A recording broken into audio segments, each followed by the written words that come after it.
sekalian, kembali lagi bersama saya Vita dalam mata pelajaran Sejarah Kebudayaan Islam. Tema yang akan kita bahas kali ini adalah tantangan dakwah Nabi Muhammad SAW. Ketika Rasulullah melancarkan kegiatan dakwahnya yang secara terang-terangan di tengah-tengah kaum kafir Quraisy yang sedang berkumpul, beliau mengajak mereka untuk masuk Islam. Bahkan, Nabi melakukan sholat di sisi-sisi Ka'bah. Orang-orang kafir yang tidak suka dengan ajaran Islam semakin membenci ajaran yang dibawa oleh Nabi Muhammad. Lalu, mereka mulai menghambat dan menghalangi kegiatan dakwah Rasulullah SAW dengan berbagai cara, di antaranya adalah sebagai berikut. Yang pertama, ada penghinaan, ancaman, dan siksaan terhadap Rasulullah. Tukang sihir, anak celaka, dan lain-lain dengan sebutan penghinaan. Bahkan Rasul pernah dilempari kotoran domba, dan untuk mencelakakan beliau, pernah diletakkan duri yang tajam di depan rumahnya. Juga tindakan-tindakan lain yang menyakitkan.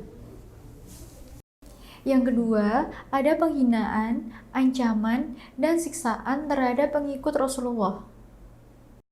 Misalnya penghinaan dan penyiksaan yang ditimpakan kepada Bilal oleh majikannya. Ia dijemur di tengah terik matahari sambil dilempari batu. Tidak puas, majikannya pun mencambuknya dan menimpakan batu yang besar di tubuh Bilal. Kemudian yang ketiga, ada bujukan harta, wanita, dan kedudukan. Langkah ini dilakukan oleh kafir Quraisy dengan mengutus Utbah bin Rabi'ah untuk membujuk Rasulullah SAW dengan harta, dengan janji berapapun Nabi meminta maka akan diberikan. Bahkan mereka membujuknya untuk menjadikan Nabi sebagai raja dan diiming-imingi wanita-wanita yang tercantik di seluruh Arab asalkan Rasulullah menghentikan kegiatannya untuk menyebarkan agama Islam. Namun semuanya ditolak oleh Rasulullah. Kemudian yang keempat, membujuk Nabi dengan bertukar sesembahan. Untuk saling bertukar sesembahan, di mana mereka meminta Nabi untuk menyembah Tuhan Lata dan Uzza dalam beberapa hari. Untuk kemudian mereka bersedia menyembah Allah. Namun usaha ini ditolak Nabi melalui firman Allah dalam Quran Surat Al-Kafirun ayat 1-3.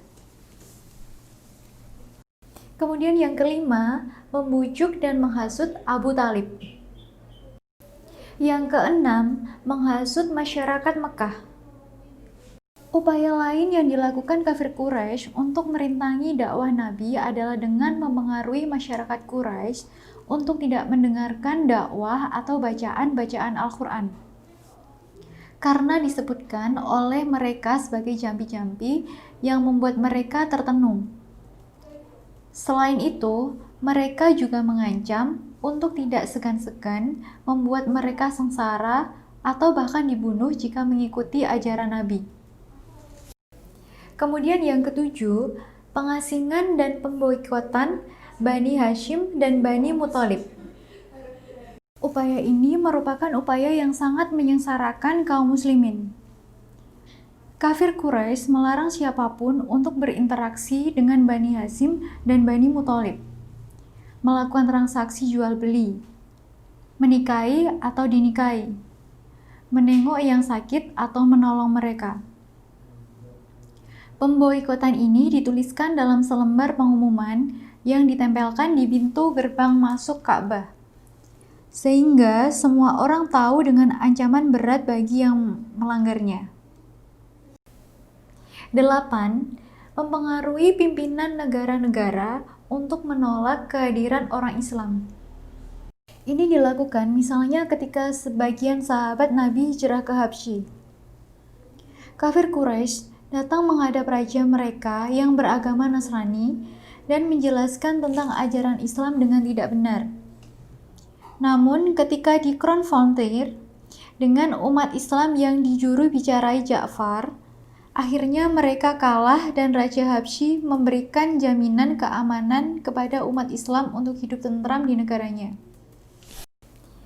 Demikianlah pembahasan kita kali ini mengenai tantangan dakwah Nabi Muhammad SAW.